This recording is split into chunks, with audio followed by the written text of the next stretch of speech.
Welcome, everyone. Lovely to be with you. And to be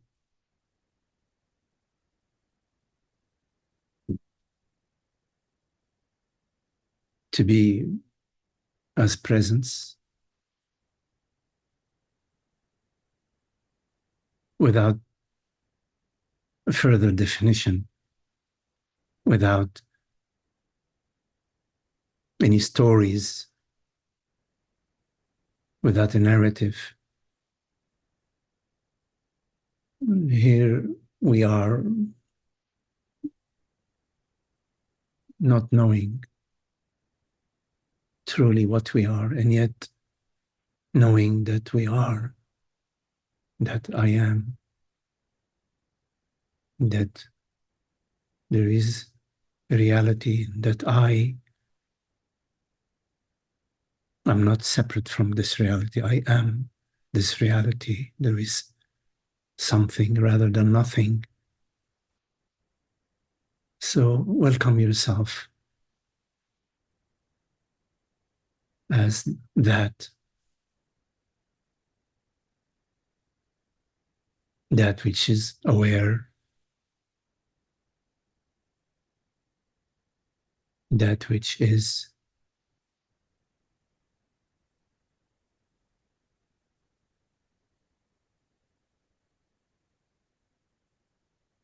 all sorts of thoughts and perceptions and events appear to you. They may appear as thoughts and events in the body, events in the family, events in the world. But there is a place where there are no events which are happening.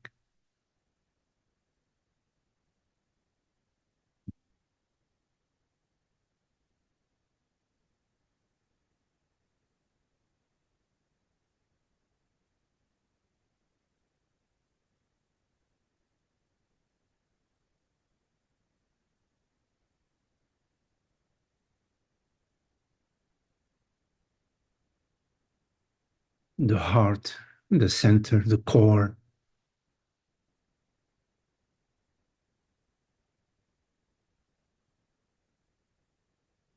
that which we can never move away from.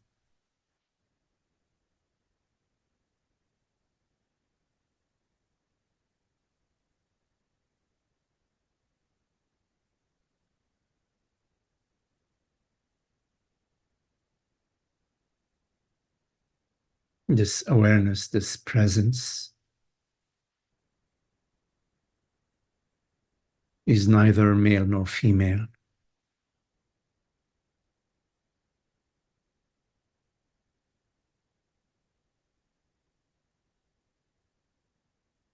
It is alive.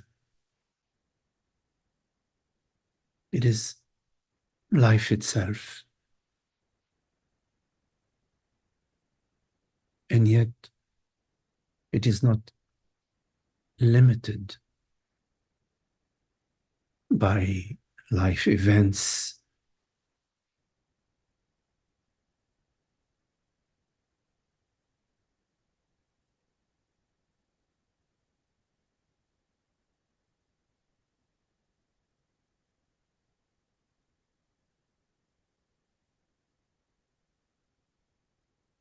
We are so habituated to limit our experience to the senses, that which we perceive, that which we experience. And there is that which experiences, that which perceives, which is not a perceived event.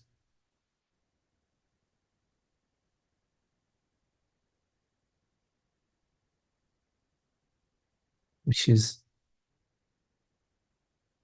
not phenomenal.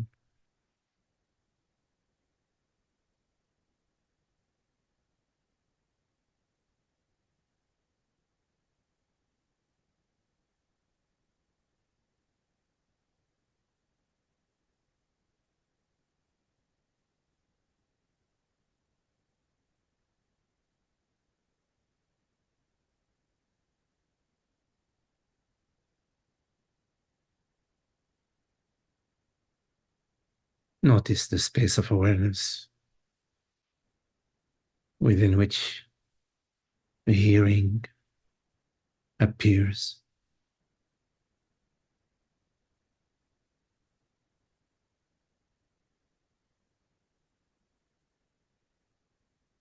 This formless, borderless space, aware space.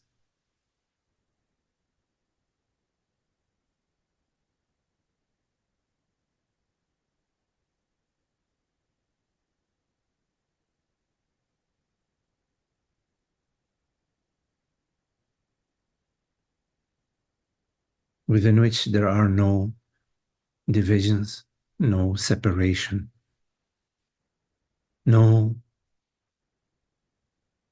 edges,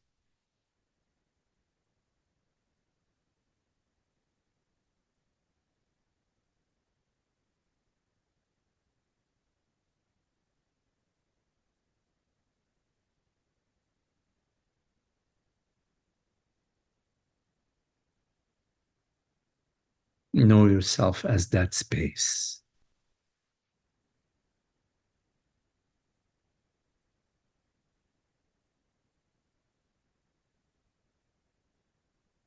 Effortlessly, this aware presence takes on the form of hearing,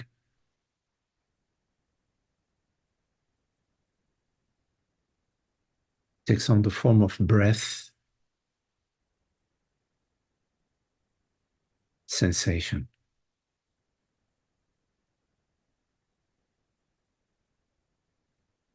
Takes on the form of thought, memory, images.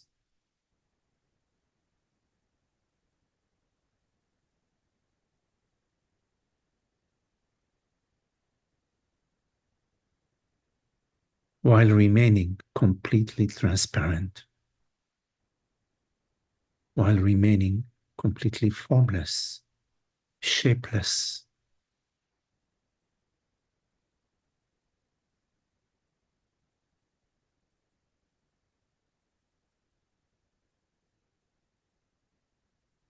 It is love. It is freedom, unopposed beingness.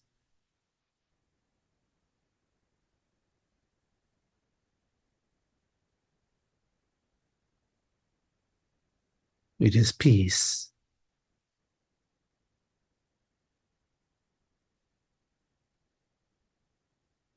happiness, the complete absence of lack.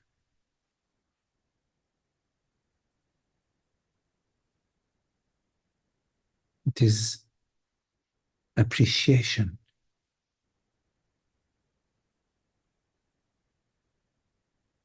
awe, a sense of awe,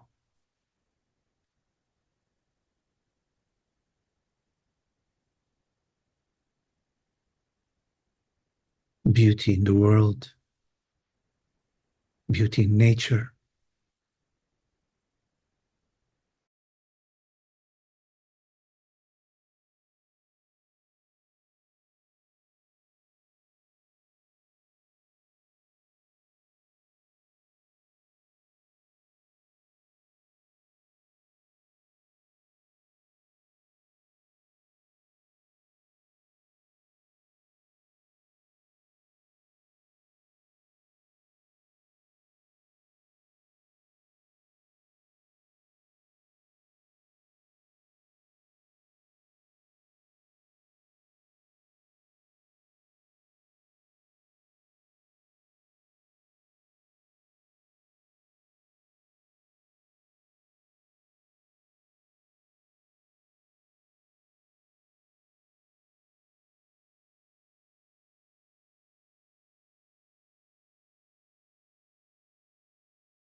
And it is in your understanding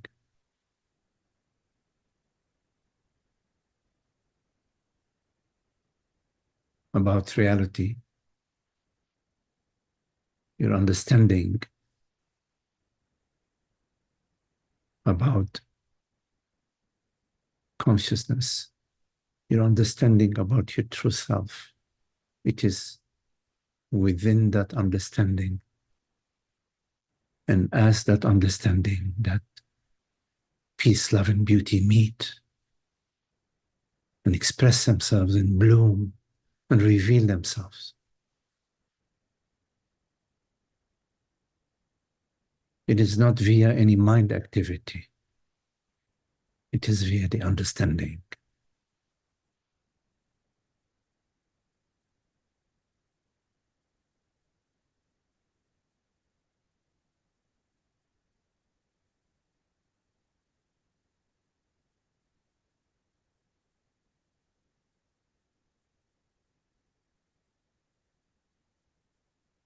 So we make ourselves available in every way that we know,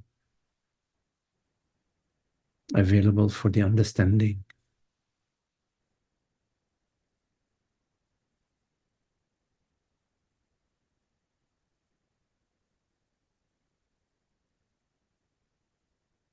We contemplate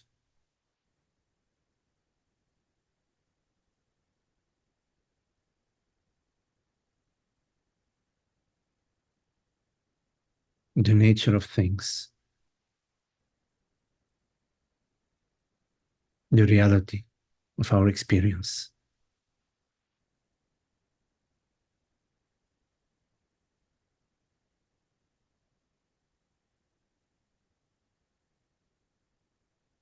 We align ourselves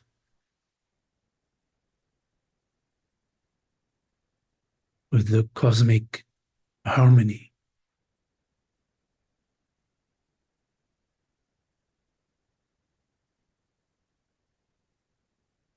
We surrender all our beliefs.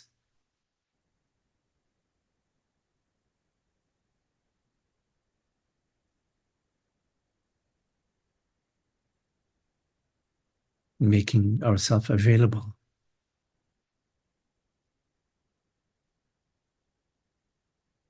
for the highest understanding.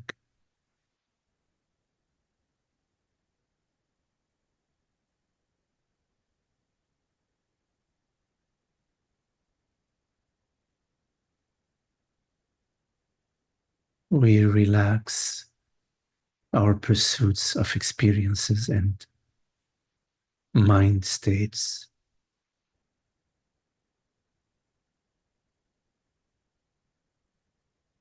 We are gentle in dealing with the body, with the world, gentle in relationships, fluid, soft.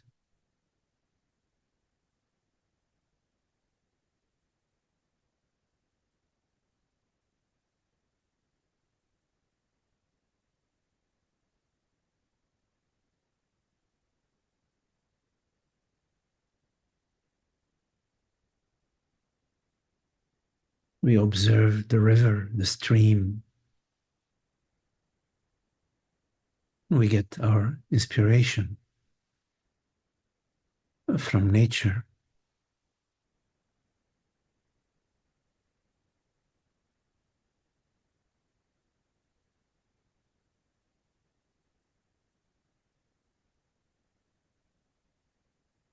The movement of the clouds.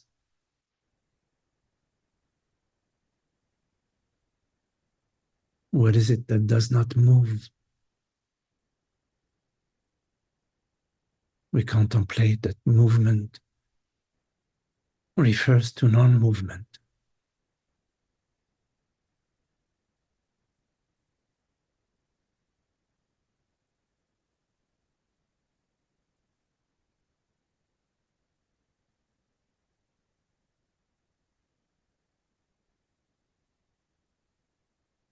rather than struggling with things.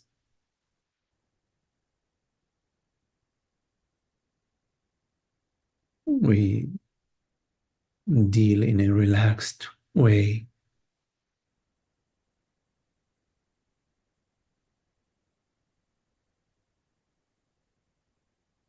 without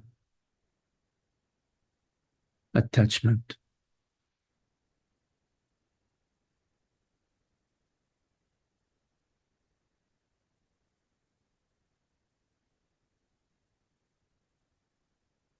Every moment is fresh,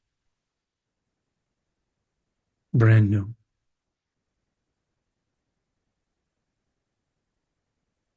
Nothing is needed. We don't need to carry over the past.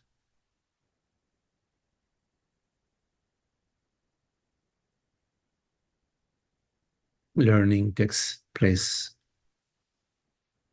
of itself, on its own, of its own.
Remain undefined.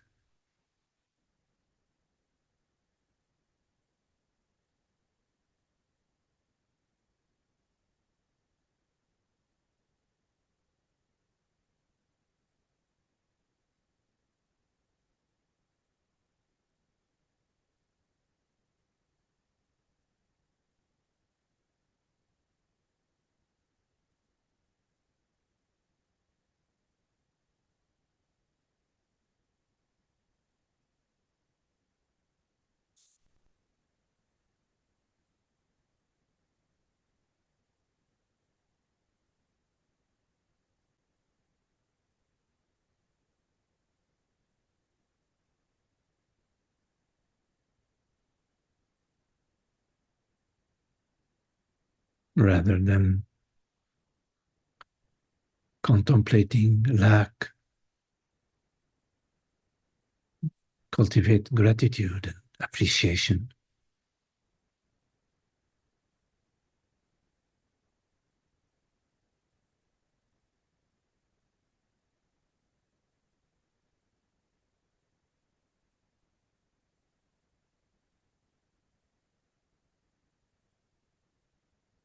Giving rather than taking.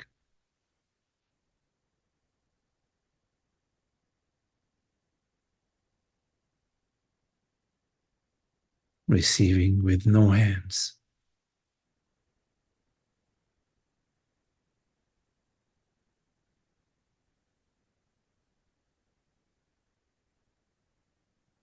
Relaxing your attachment to any destination.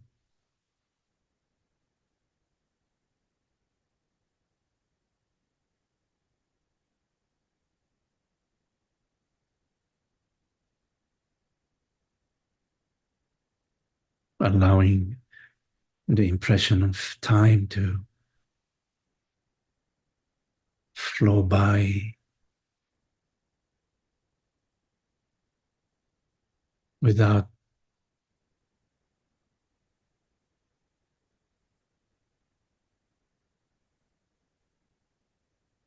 perceiving yourself, believing yourself, or feeling yourself to be in time.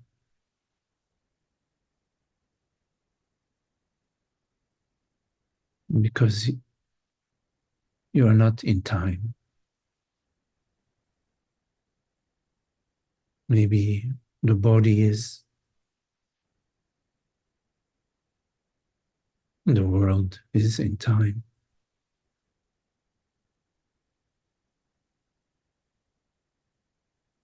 But you remain as this timeless presence.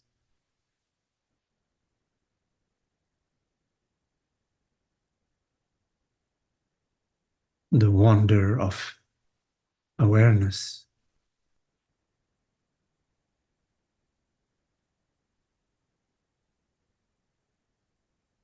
can never be taken away from you.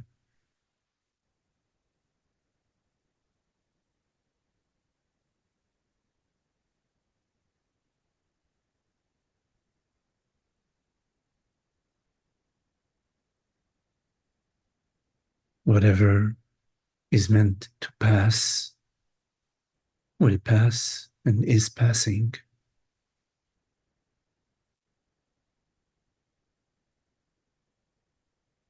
You remain.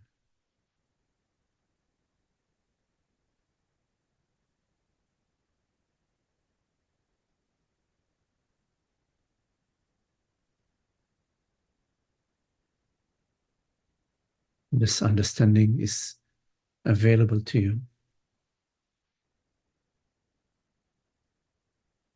to visit and revisit as you like to and as you need to.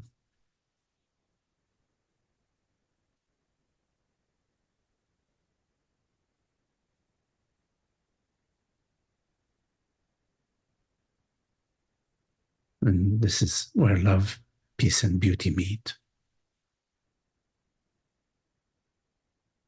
in your visit,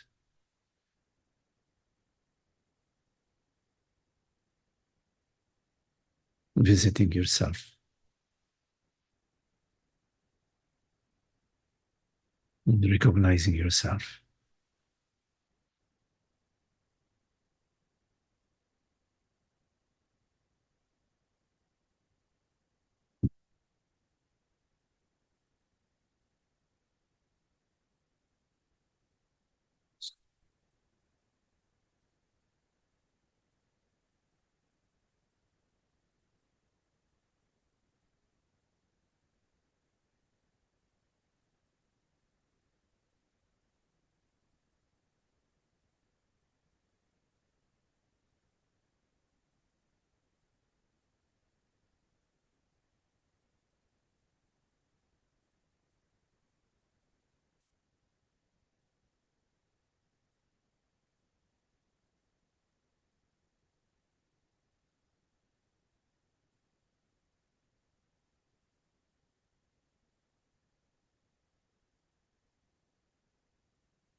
So if you have any questions, anything that you would like to explore, discuss, make sure you unmute yourself.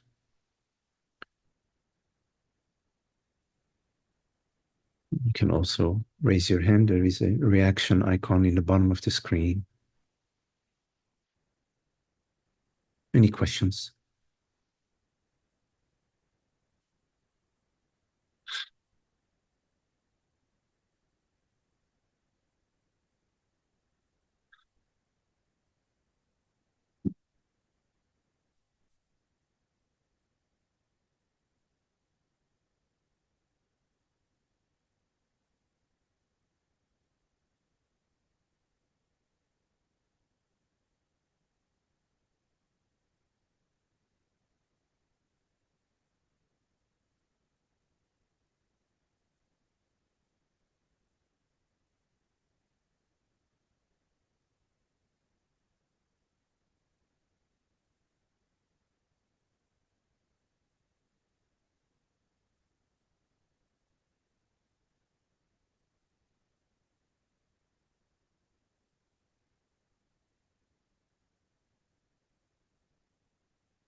Hello, Esther. Oops, Monsieur, I'm not hearing you, Esther. There, I didn't have it muted properly. Now I hear you, yes. Yeah, okay. Thank you very much for the meditation. A couple meditations ago, you spoke about maintaining the truth and in the foreground of our life. In order to do that, you said we had to die. And I realized that everything you say to us is about that death. But would you speak about that death today, just whatever new comes or whatever comes? Mm.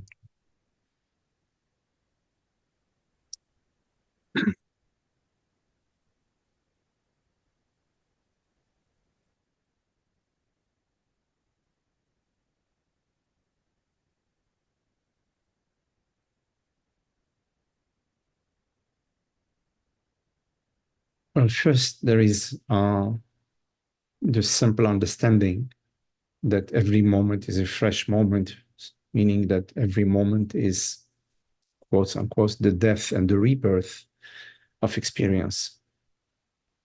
That is simple enough to understand. And that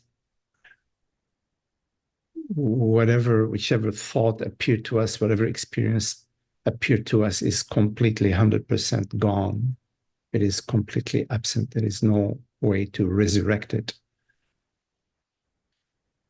Even a memory of a past event is a fresh new experience. So the universe experience is constantly refreshing itself moment by moment,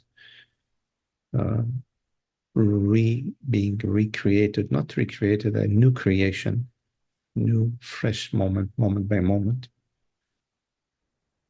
And of course, we're quite aware of awareness that there is that which is beyond birth and death. There is that which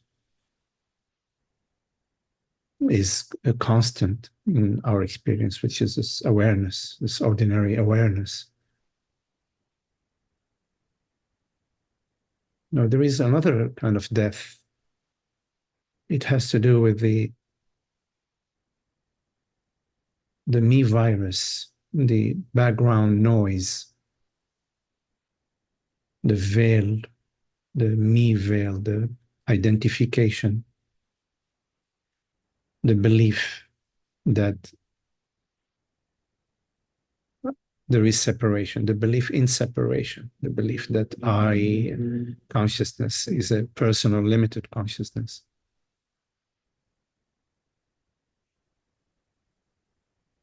So we contemplate conceptually whether it is true that consciousness arises out of thought, or arises out of the body, or arises out of the brain, whether reality, the reality of consciousness, arises out of something which is material. We explore that belief, the belief that consciousness resides within a body mind, within a certain form, and transmigrates from form to form to form across time and space. We explore that belief, and in time, this belief reveals itself to be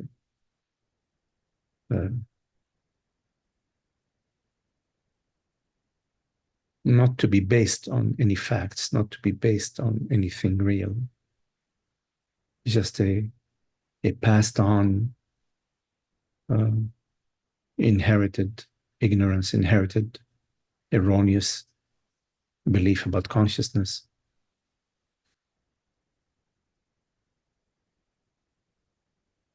There is also the contemplation of the experience of separation.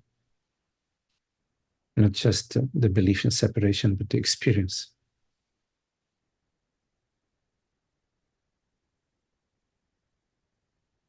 The more we soak in presence, the more the experience and the sense of separation dissolves in this presence. Now, there are glimpses which are cracks in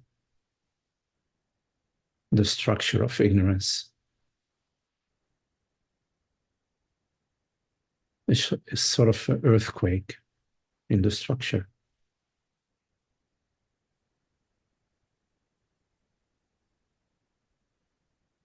The glimpses can have a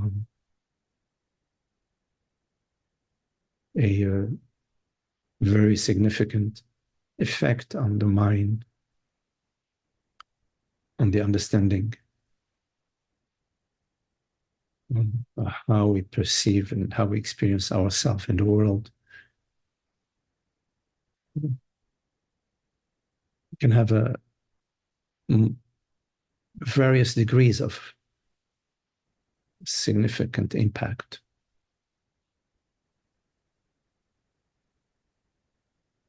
There is a certain cumulative effect of the cracks in the belief structure. At some point, it's not possible anymore to put the pieces together. It just all crumbles. In very few cases, and it's not that important, but in very few cases, it just takes a couple of earthquakes to dismantle the entire structure of ignorance. But it doesn't matter whether it takes a few glimpses or many glimpses. The path is paved with glimpses. One could say the glimpses are unending. But there comes a point where it's not possible anymore to rebuild Humpty Dumpty back together. just completely collapses.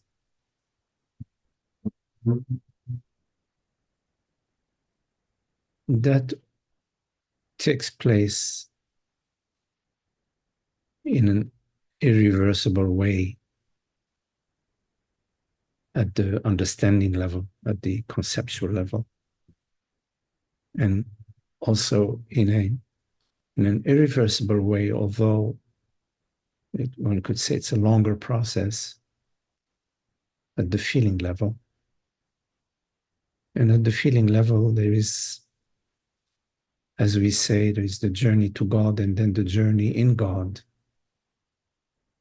The journey in God is infinite. It's a journey of joy and love and contemplation and unending opening, unending opening.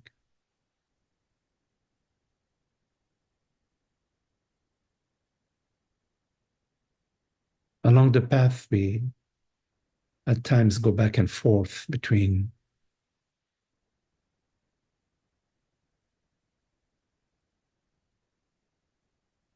the complete transparency to the veil of personhood. We may experience going back and forth for a while, but it's okay. It's not a problem. But at some point,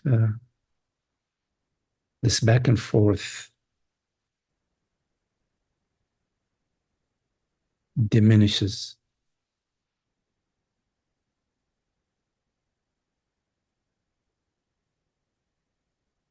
In frequency and also in the duration.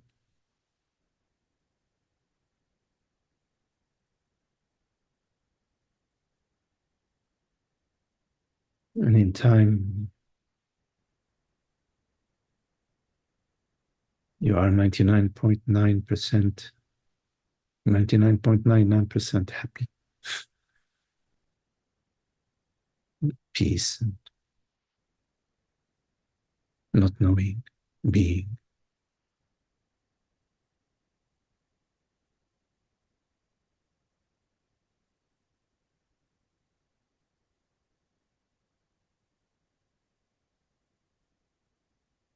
In some cases, there is a clear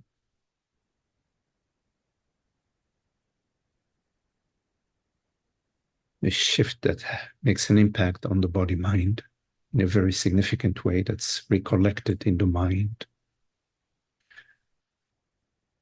from the last link and the dissolution of that link. In some other cases, in actually maybe most cases, it's a progressive process of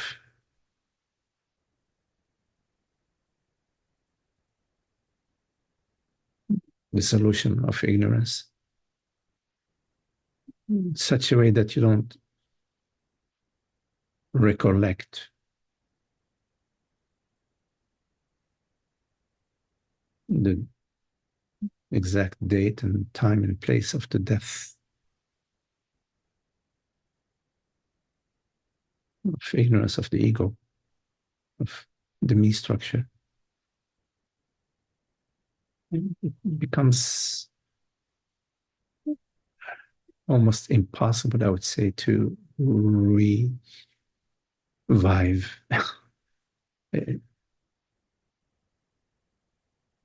It's like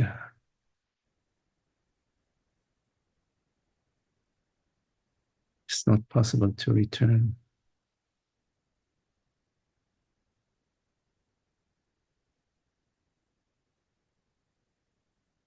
It's all grace.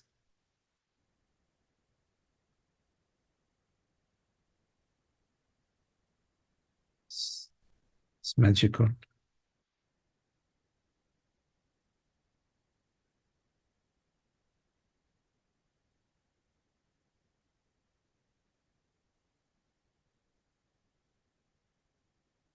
And it communicates itself in the silence, which is beyond the mind.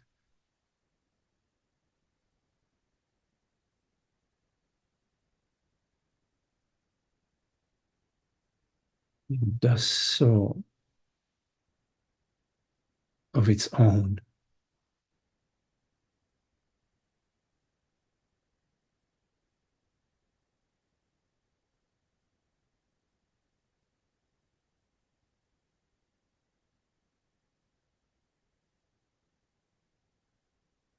It is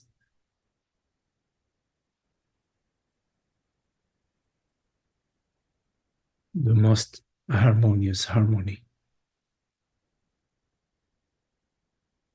It's irresistible.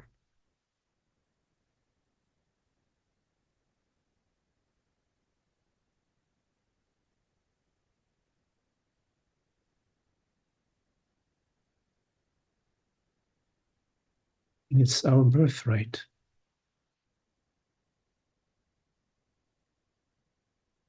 reality, our true home, our true being.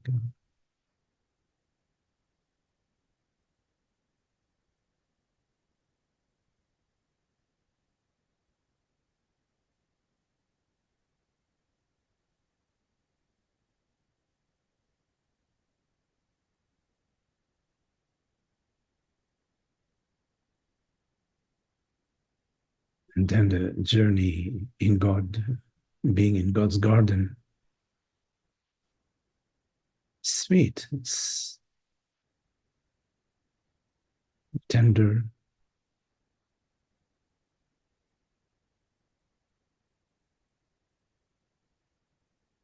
beauty,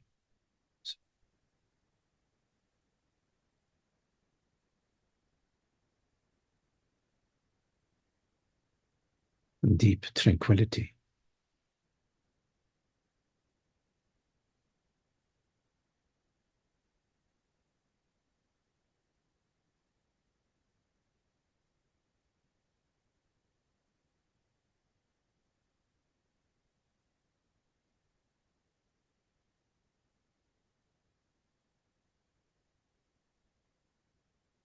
It's a little bit like the marvel of children. And children, they marvel at things. So, of course, it's beyond that, but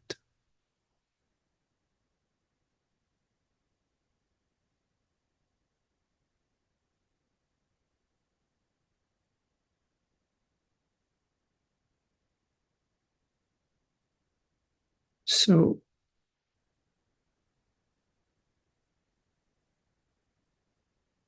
we explore being open, not to attach ourselves to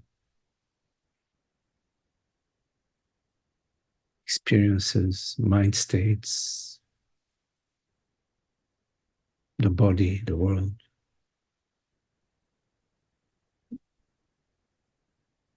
The more we navigate our life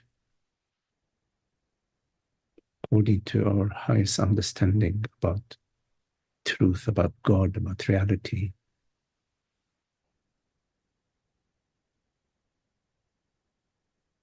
the more we're making ourselves prone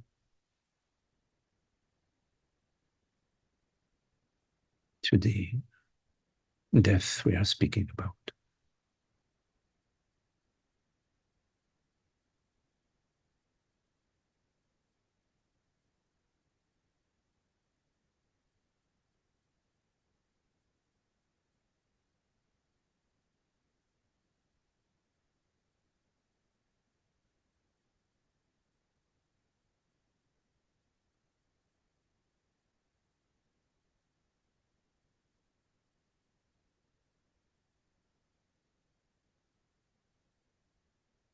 It's all God's doing.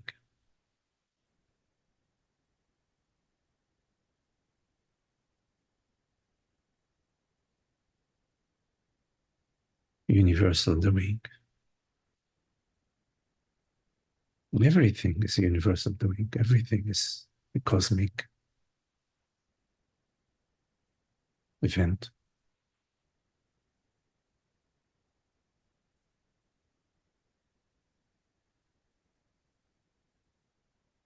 While at the same time,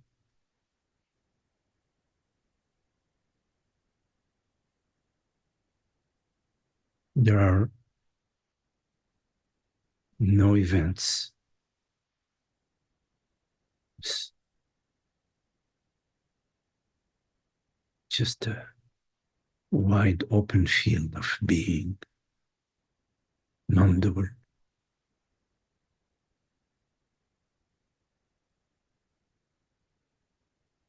Which we understand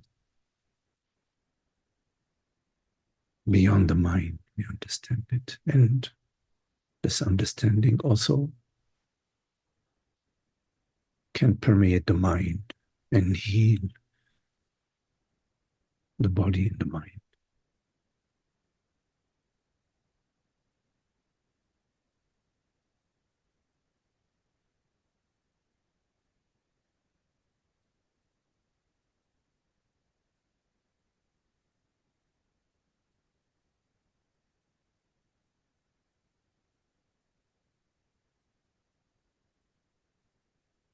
We are one in this openness and as this openness, the same.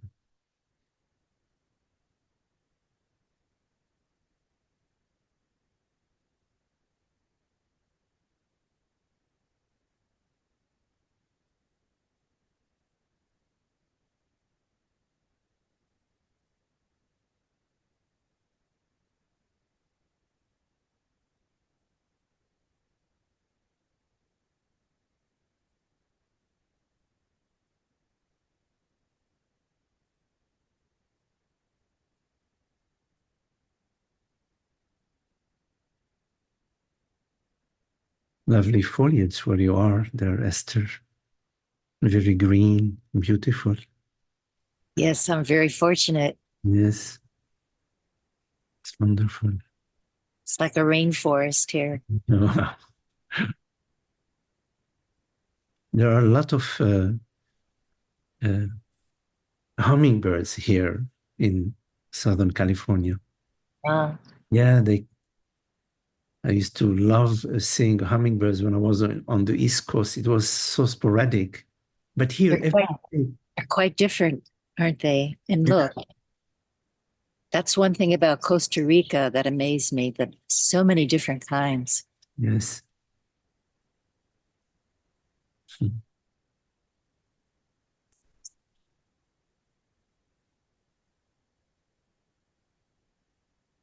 Lovely to see you. Thank you so much. Hmm.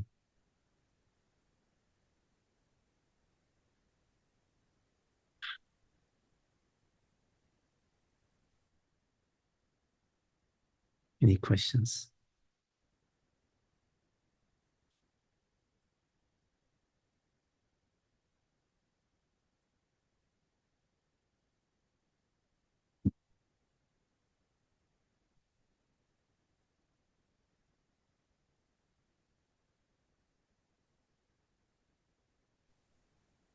Hello, Massiman.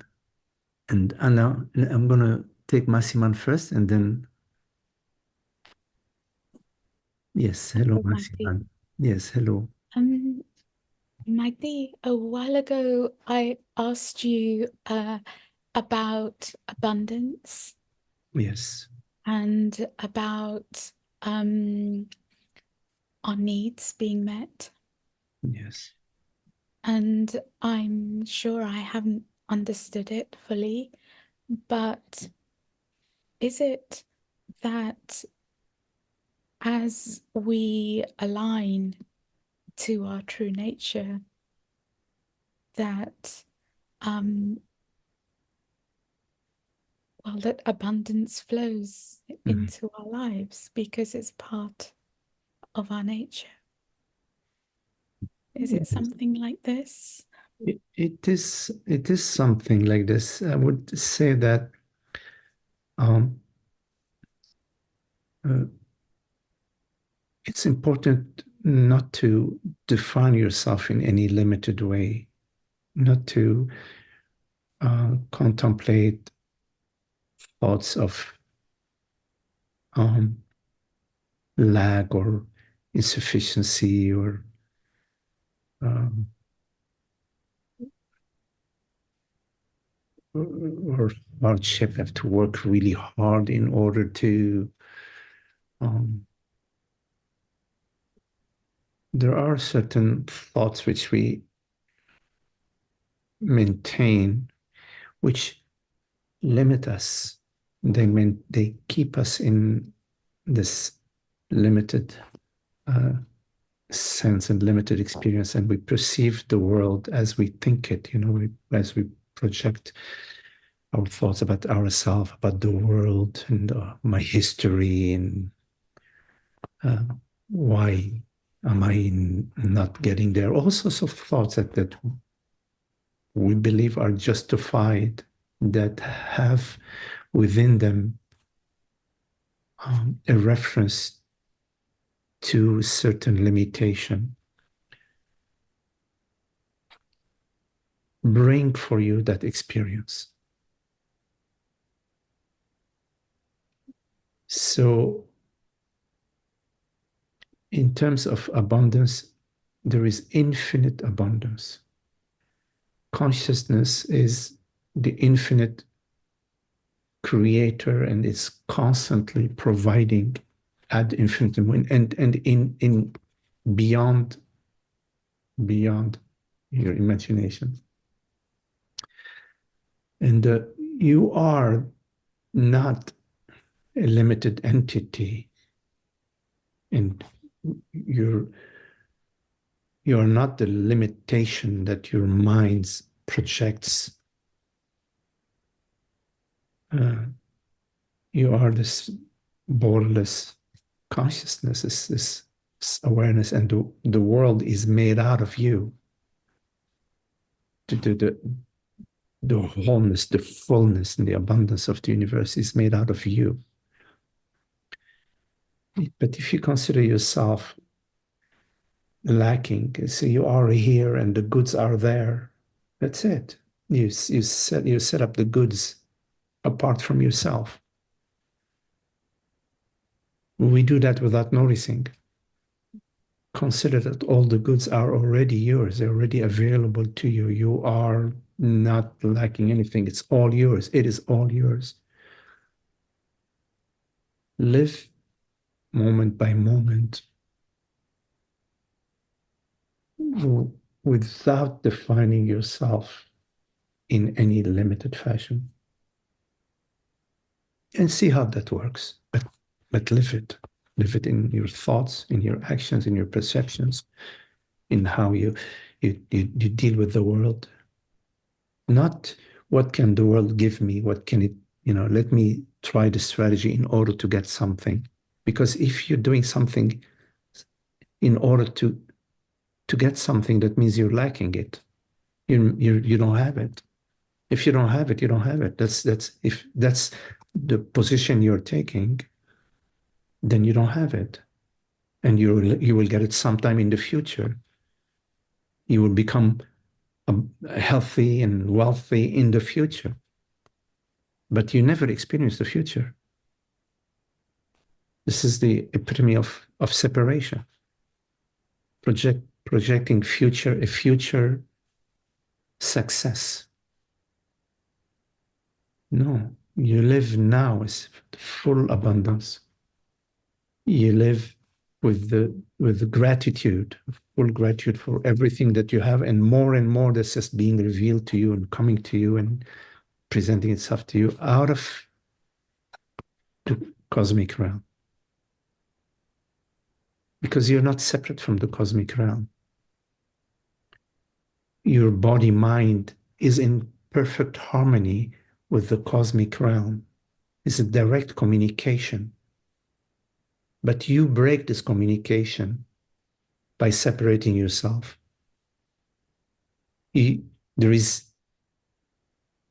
universe is saying, how can I help you? What do you need? Because I am you and you are me. It's constantly doing that. Mm. It's doing it without at a level which is not at the level of your mind.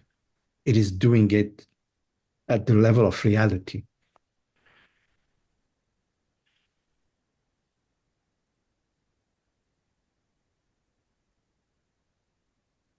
So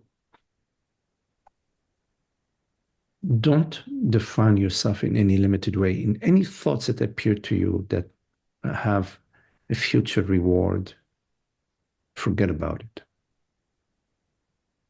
Any thoughts that have to do with complete fulfillment right now, yes.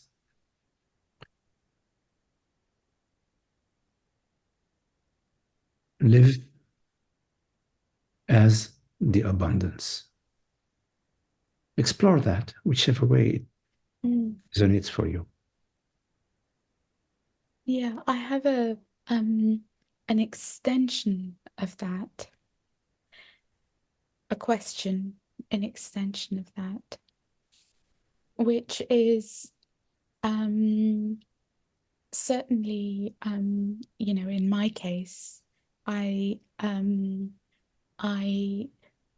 really had quite an absence of mother. And would you say then that mother exists in the universe? Absolutely.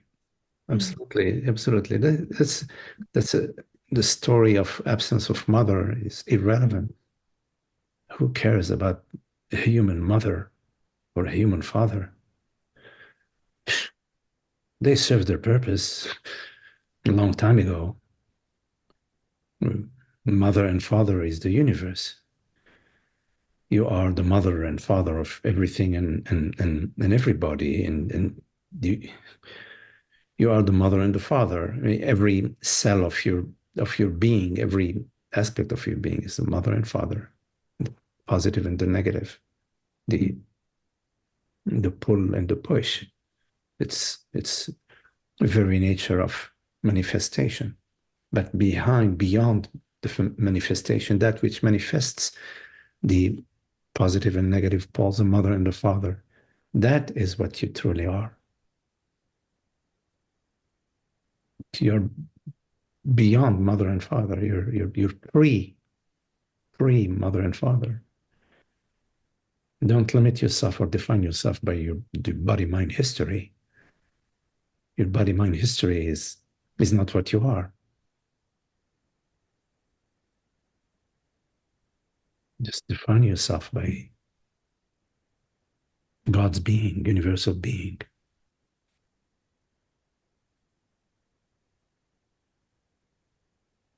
But if you look at the body-mind, this person missing a mother, this person missing a father, and this person missing an uncle, or this person missing, I don't know what they're missing.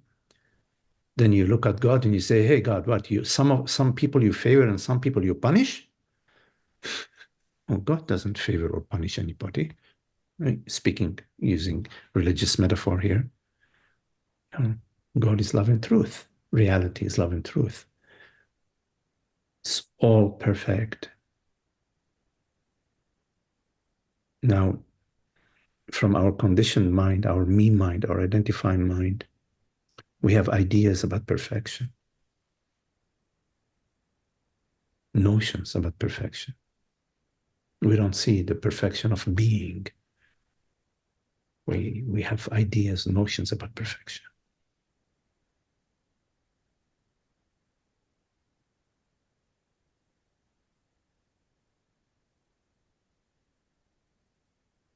So I understand you to be saying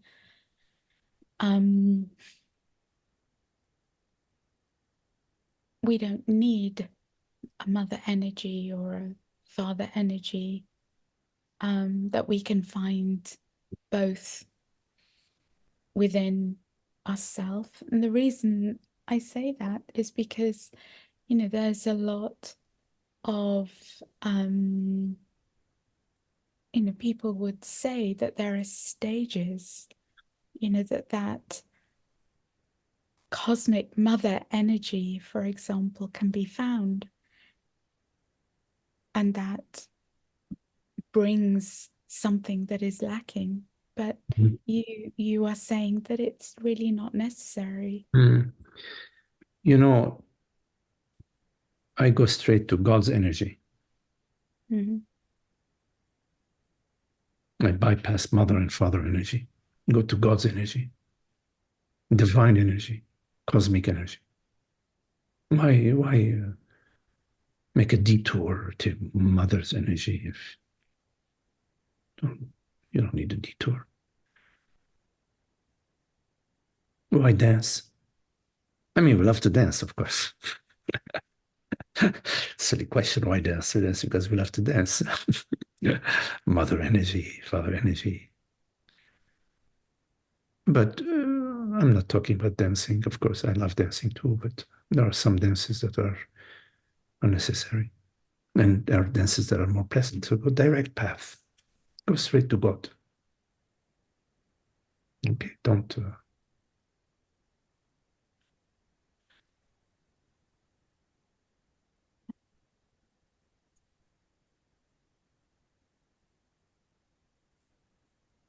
Okay, Massiman. Nice talking to you.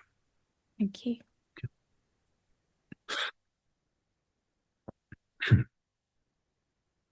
Any questions? Oh, yes, Anna. Let me see. You need to unmute yourself, Anna. Thank you for the meditation. Happy to say hello to all of you. Okay. And during the meditation, you said that movement referred to non-movement. Are you saying that movement of the mind referred to the awareness that we are, or what were you saying exactly? Yes, I am saying that the movement of thought refers to awareness, refers to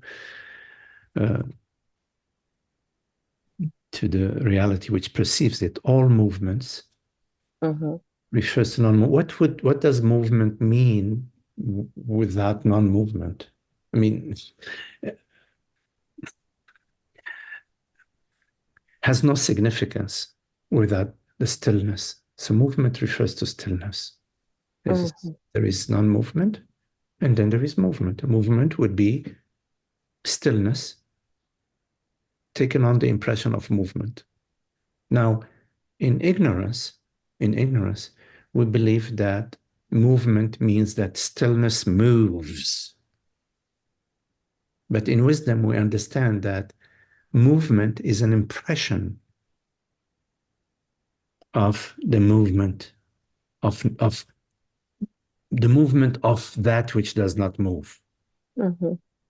Like a good metaphor are the waves.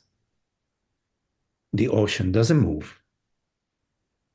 But you could say, well, the waves is the movement of the ocean, but the ocean doesn't move. Where is it? Where is the ocean going? It's not like one day the ocean is here, and the next day you find the ocean there. So the movement is mind. Movement is mind, and mind is is is reality, awareness, consciousness appearing as movement from itself to itself, because there is no other reality outside of consciousness, outside of awareness. So that which perceives the movement is awareness. That which creates the movement is awareness. Why? Because you cannot separate the movement from awareness. What is a cloud moving without the awareness of the movement? You cannot speak of a bird flying if you remove the awareness out of it. So awareness is always there. The bird is not always there, but sometimes awareness takes on the form of a bird flying. And when there is no bird flying, then awareness is just recognizing itself. It's remaining as it is. So the reality of movement is non-movement.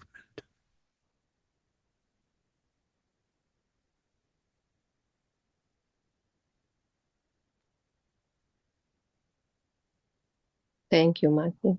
And you are the non-movement.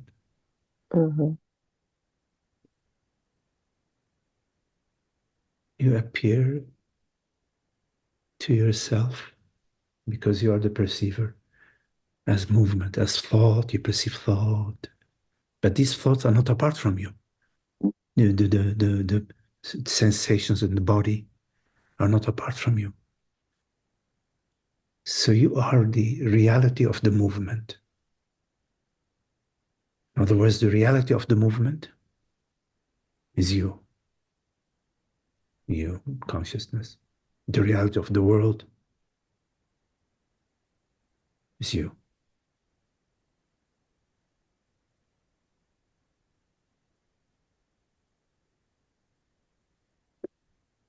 And there is one reality. There's one reality. This reality is the reality of consciousness. And what is it that is conscious? I is conscious. But I doesn't mean the body, doesn't mean the brain, doesn't mean the arms, that doesn't mean I is consciousness. Consciousness is the reality. And it's consciousness which is aware. It knows it is aware. It is aware that it is aware. And it knows it is, that it knows it does not come and go.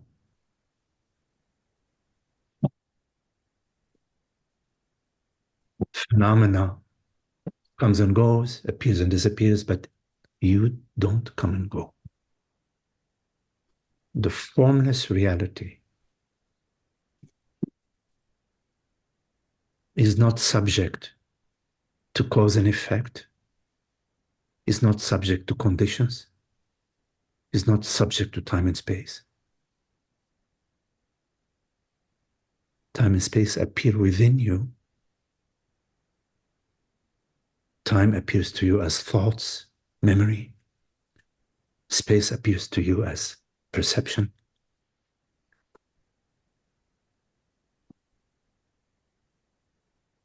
You do not exist in time or in space. Time and space exist in you. You are the formless, and time and space is the form.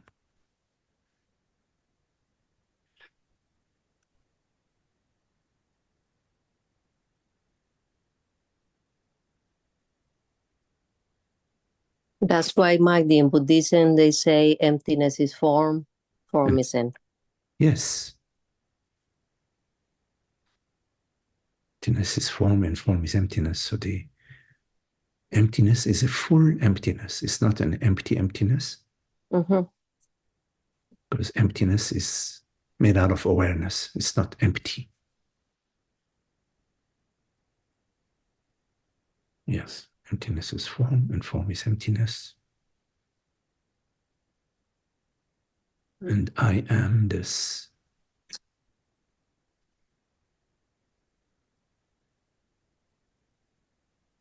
full emptiness.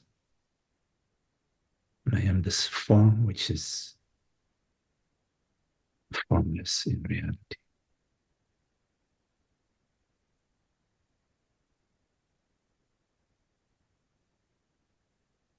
I am not subject to form.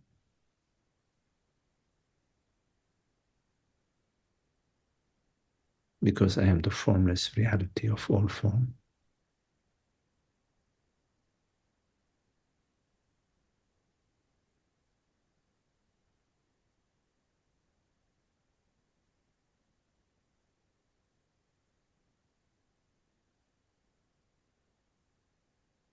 Reality is one.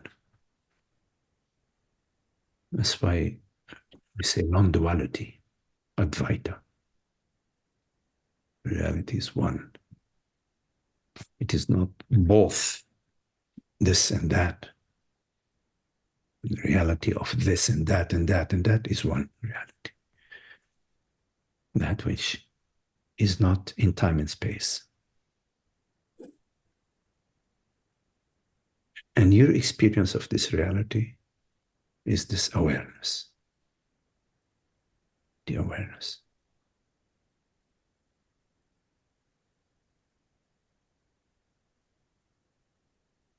And awareness is not limited in time and space. Mhm. Right now, you're aware of this perception here. But this body is in California. And the body, Ana Elena, is in, where are you now, Ana Elena? You're in Costa Rica. You're in Costa Rica. Okay. So if I put my hand out, I cannot touch you. I cannot touch your hand. I cannot touch your hand. Because this body is in California and that body is in Costa Rica. But we are both aware right now. We're aware and we share the same awareness because we both know we're aware. So it's already shared. And we're both aware that we perceive, we're perceiving. So we know that we perceive. We share a perception.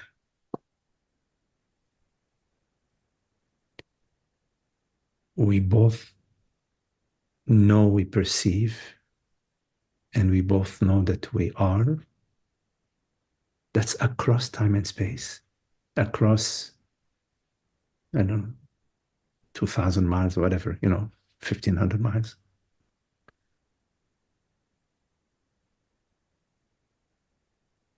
So your experience of reality is this awareness. Your experience of God is this awareness. And you are this awareness.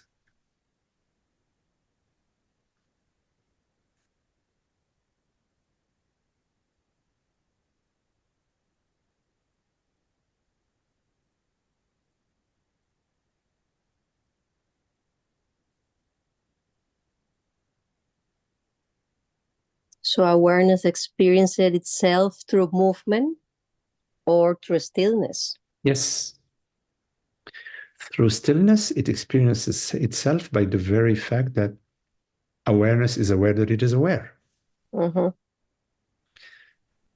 And through movement, of course, I'm aware of this perception. I'm aware of hunger. I'm aware of the thought.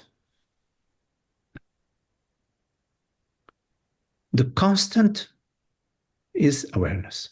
Mm-hmm.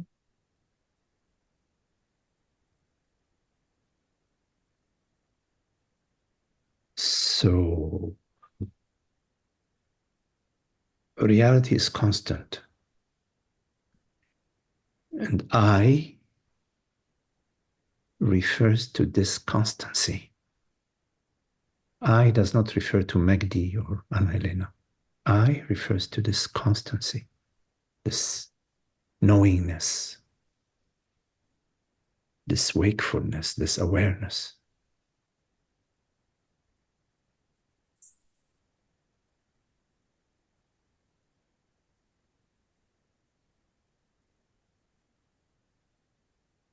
The body-mind is like your car, like your house, like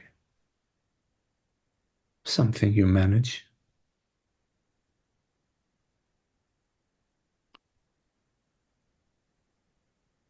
And the body-mind, in this human experience, is also a wonderful tool for us to be contemplating reality right now. So it serves also the purpose of contemplation.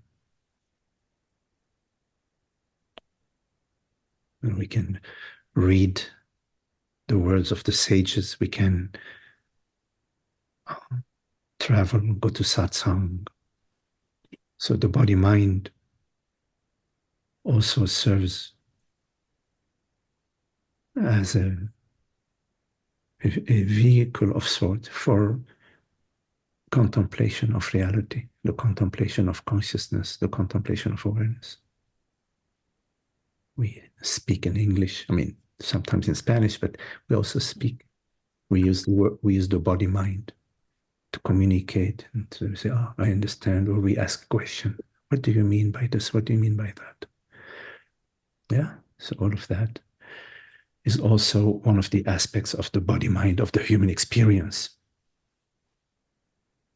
It's not just about taking care of the car and taking care of the body and taking care of the house, which of course is essential.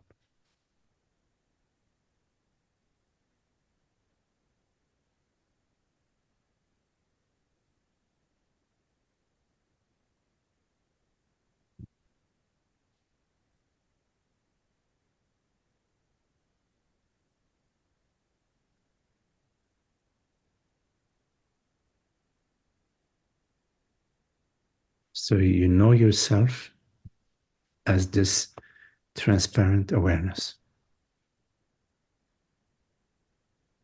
And you return to revisit that understanding. I know myself as this transparent awareness. This is a fact. This is my actual experience. I am this awareness. I perceive the body, I perceive the world, I perceive the mind, but I do not perceive the perceiver, that which perceives. The perceiving aspect is real, but it's not material. It is not phenomenal. So you revisit your understanding that I am this transparent, aware presence.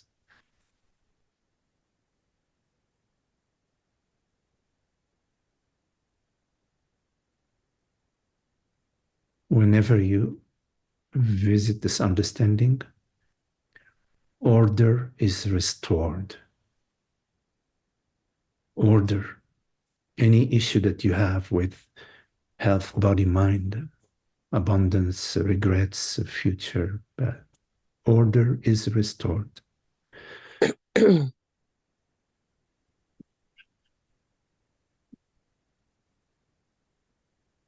And so you have this understanding. Sometimes we forget it, we choose to forget it, but we do have this understanding. I am this borderless aware presence. She's not female, not male, not tall, not short, not located in Costa Rica, not located in California, not non-phenomenal.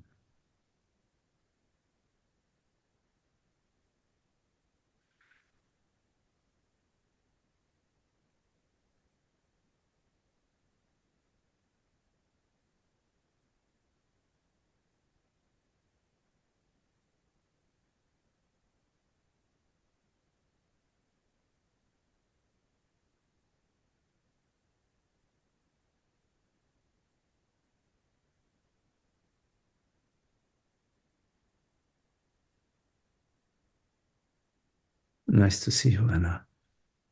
Thank you, Magdi. Same. Nice to see you. Magdi, Salut Shiva. tu m'entends? You hear me? Yes. My video is not working, so I can't unfortunately make you see me. I Okay. just want to take this moment because I never do that. I don't think I've ever done that.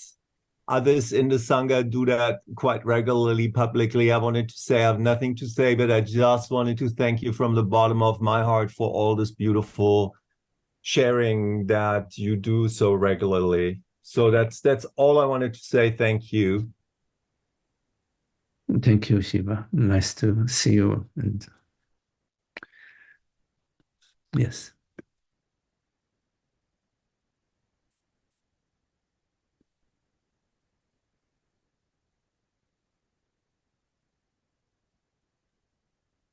Any questions?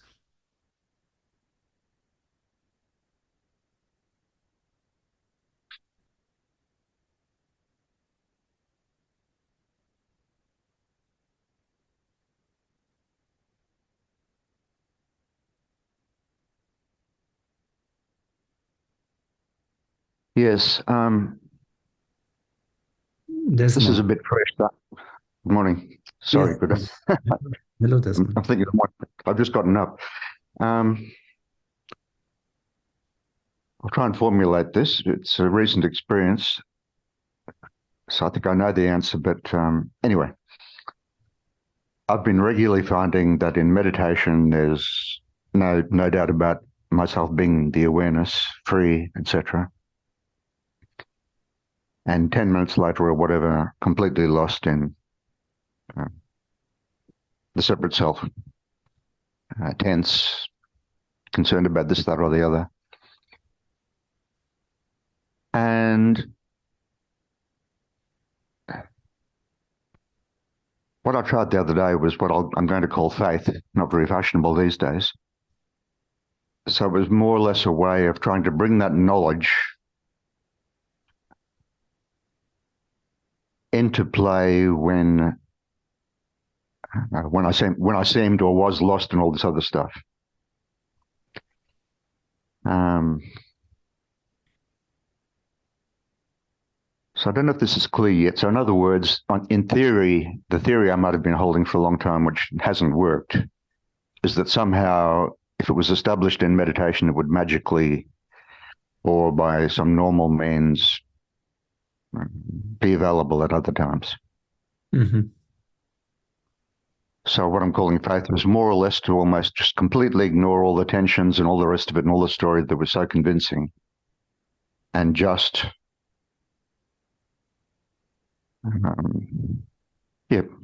go back to the awareness, identify with the awareness.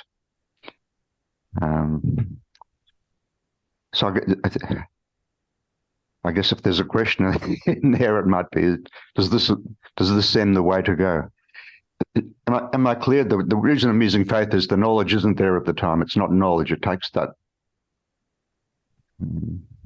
I'll leave it at that. Well, your meditation is significant in that what it reveals to you. There is something which we realize via our meditation,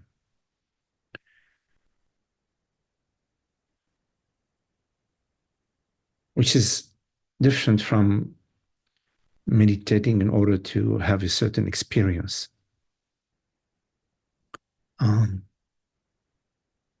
Meditation is a form of a revelation, which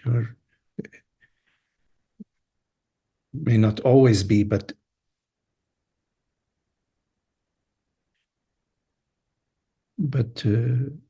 meditation reveals something to you. I'm not sure what exactly it reveals to you, but there's something you need to ask yourself, what is it revealing to me? When we do our meditation here in our meetings,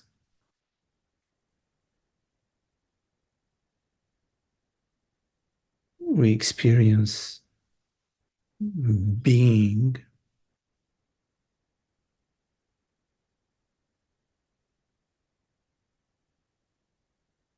unaffected, undisturbed by the world, body, mind, undisturbed by thoughts, sensations, perceptions. And we realize that there is an experience, it's possible to have an experience of undisturbed peace. And what we also realize in meditation, what we may realize in meditation, is that what disturbs the peace is the belief in a me, or the me feeling, or the me story. which appears within awareness. In meditation, we realize, or we may realize, that the me story appears in awareness. And alongside the me story and the me feeling, there is a disturbance in the field, in disturbance of the peace or veil upon the peace.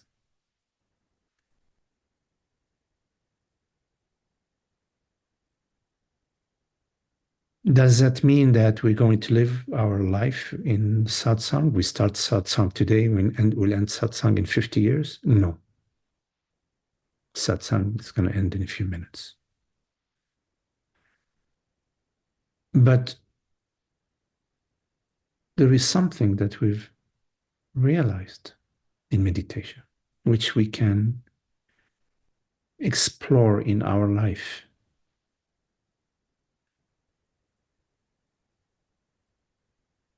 In our life, in the waking state, in the non-meditative state, in our life. Sometimes there is a me story. What's going to happen to me? How am I doing? Am I getting there? Why is he getting this? Why did she do this to me? Whatever. There is a me story which may appear to you. But you have learned something, hopefully in time. It may take a while from your meditation, that this me story is just appearing. It's an appearance appearing to you with an awareness. Now you're in the waking state. You're in waking state. You're in life. You're living life. Is it possible for you to also perceive this me story appearing in your daily life and disturbing the field? Why did she do this to me? Why are they being unjust to me? Why is life doing this and that? Why is my body not as healthy, excuse me, as I would like to be? Is it possible in our daily life to notice what is the root of the disturbance, which is the me story, and to explore not pursuing it, not giving it power, not giving the me story, the me feeling, not giving them power, and instead give power to awareness, to the noticing aspect.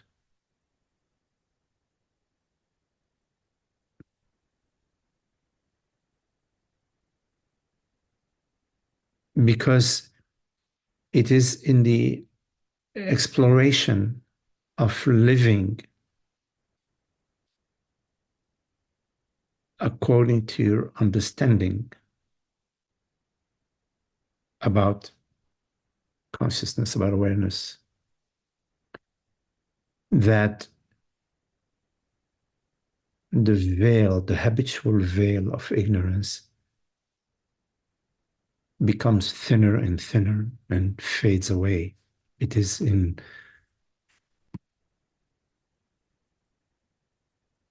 noticing the belief that I am Desmond, that I'm a person, I'm a man, that I'm a spiritual person, whatever. That this, the belief that I am that, I am a form.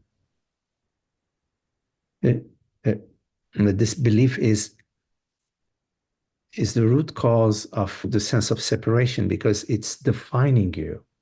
The belief is defining you as an entity. And is restricting you rather than just being itself, being awareness itself. It's defining you as somebody on the spiritual path, somebody who's living a certain life. But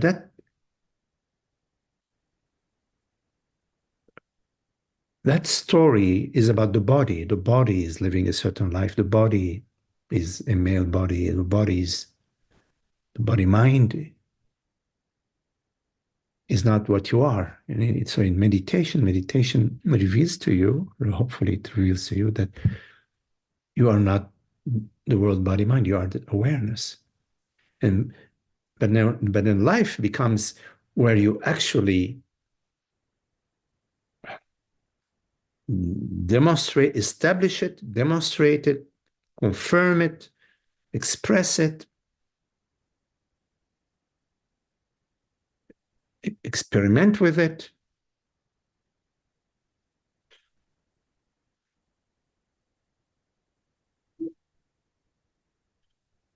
You need faith and trust.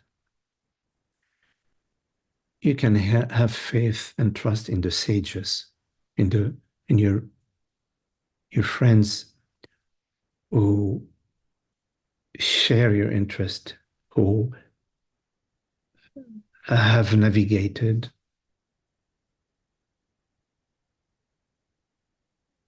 of course via grace the path that you are navigating. You can have faith and trust in their guidance, and of course in your inner resonance, what resonates for you within you, because there is truth resonates with truth. When there is something that you hear, when it comes to consciousness, to reality, to our conversation, you hear something that resonates for you, it's striking the chord of truth within you. And that you can trust. That you can have faith in. I don't use the term faith too much, but you can use it in that context, in having and trusting and having faith in the guidance and of the sages, your friends along the path, and above all, your inner voice, your inner resonance.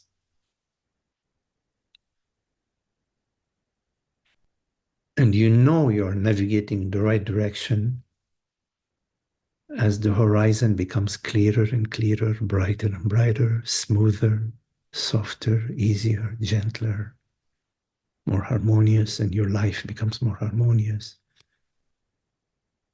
That's the indication that you are moving in the right direction.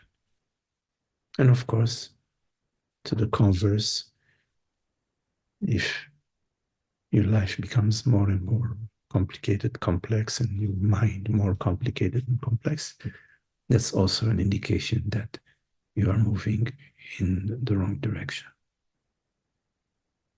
So you are the compass, you are the inner compass.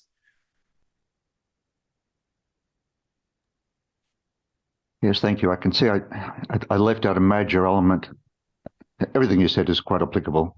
I'm just noting now in passing, what I probably failed to mention is that what I pretty much always find is not long after meditation, the body is almost always in pain, a lot of tension. I think it's psychosomatic, but I think there might be a physical element as well. So it's like it's not like a smooth transition of am I awareness or am I the body? It's more the body seems. But anyway, you can get my drift now. It seems to me, in fact, the body is screaming, "You are the separate body. You're in big trouble. You need to do something." Blah blah blah. And the faith is to just hold on. Yes, the body is in tension. There's a pain here and a pain there, but I remember the awareness that was there, as I say, from the meditation, and just basically ignore. I'm calling it faith, but another way of putting it would be to trust in that memory and just ignore all the pain and so on, and just go straight back to the awareness. Okay. In meditation, let's say pain appears to you. Of course, there is pain and pain. I mean, if you're in pain, you should do something about the pain. I mean, what is it, pain in the back, or is it psychological pain or physical pain we're talking about? It's physical pain, but I think it is, well, clearly it's psychosomatic because it's not there when I'm in meditation. Okay, And well, 10 minutes. Yeah. sorry to interrupt you. What sort of physical pain are you having? Are you sitting like are you doing Zen? What sort of meditation are you doing? Is it Oh, no. Sorry, the pain isn't in meditation. Well, it can be if the meditation isn't done properly. But generally, no, it's after the meditation. It's the neck, shoulders, okay. really, really tight. I see. So, okay. So use your meditation. Sit comfortably. Relax. Do you relax your body when you're in meditation? You relax your shoulders. You relax your belly. You relax. Do you relax your body when you're sitting in meditation, or you hold a certain stiff posture? Look, I practice a few different types of meditation, but the one I'm describing, which I do first thing in the morning, it's very relaxed and there's no problems at all. Like I say, I'll pretty much 100% of the time, I reach a point of just resting in awareness. The body isn't a problem. Yes. Mind isn't a problem. But afterwards, the body expresses some pain.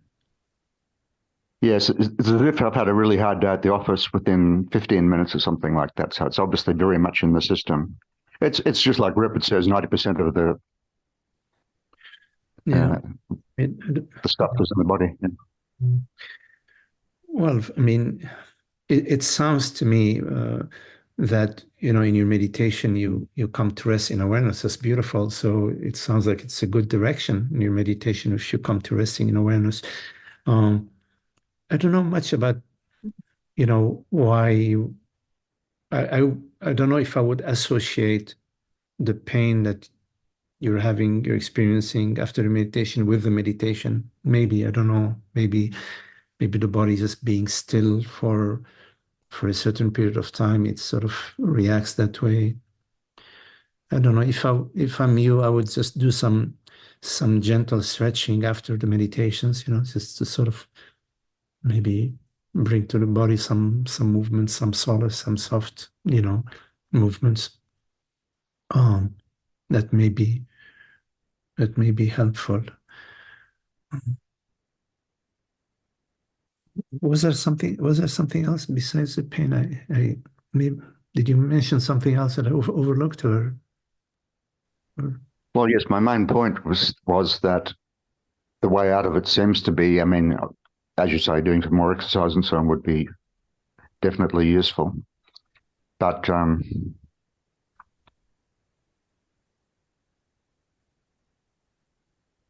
I'll sort of be repeating myself, but I had this notion that, yes, meditation and in due course it would all just filter out into life, which may well be the case, but it was progress, if any, was extremely slow. Oh, and this was just the progress, you said. Progress, yes, has Yes. been very slow. So this recent revelation was to just remember. I don't like to use the word remember because it sounds a little bit too clean and clinical. It was more, that's why I used the word faith. It was like the body mind screaming that I'm a separate self and I'm in big trouble and nothing's working. Yes. And yet 10 minutes ago I was in deep peace. So Are you you're working on your own, or you're working with a certain teacher, a certain guide, or are you working on your own? look, I've got the whole catastrophe. I've followed so many teachers that Okay. You're on your own in a way. Okay. You're right. I understand. Because if you've been doing your practice, your work for a while now, and you're not seeing significant progress, then I would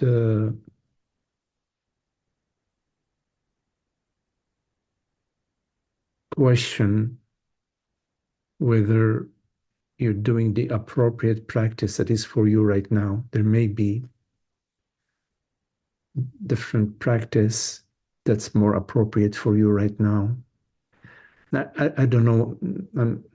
I don't know exactly what what you're doing,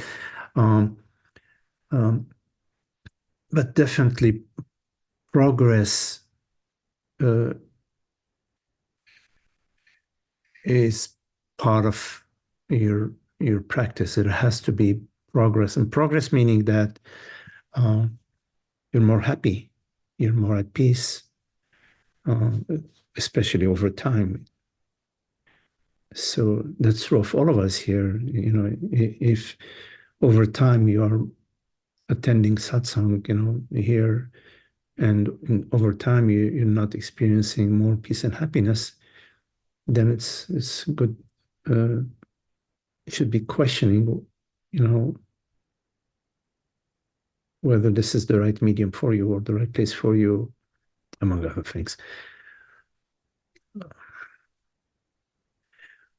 Yeah, oh no, there's definitely been progress, but this bodily tension has been.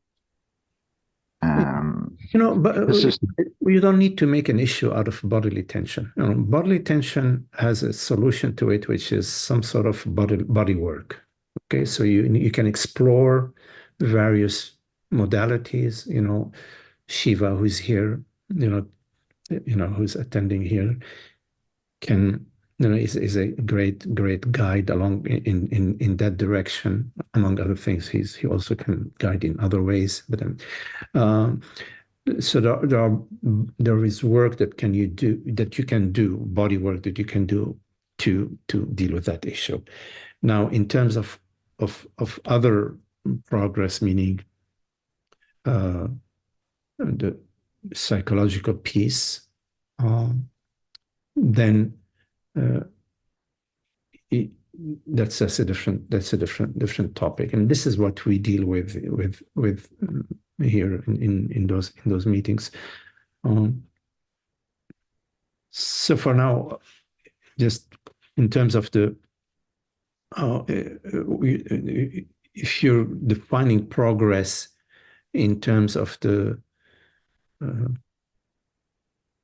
remaining or bodily pains that you're having, I would say that's not the right way, the right tool via which to measure your progress. The progress should be measured in terms of the peace that we're experiencing. In terms of bodily pain and bodily issues, the neck, the shoulders, whatever, I encourage you to explore, some form of yoga, some movement, some exercises to alleviate that. okay. Thank you. Okay, Desmond. Okay, thank you. Okay, well, thank you all. Lovely to be with you, and nice to meet you, Nancy, and be with you here, Vitse, and Holder, Desmond, Charles, and Frank, George, Shiva, Anna Elena, Emmanuel, hello, Renate, Rula, and John. Thank you all. Thank you. Lovely to be. Thank you, Magdi. Thank you, Magdi. Thank you.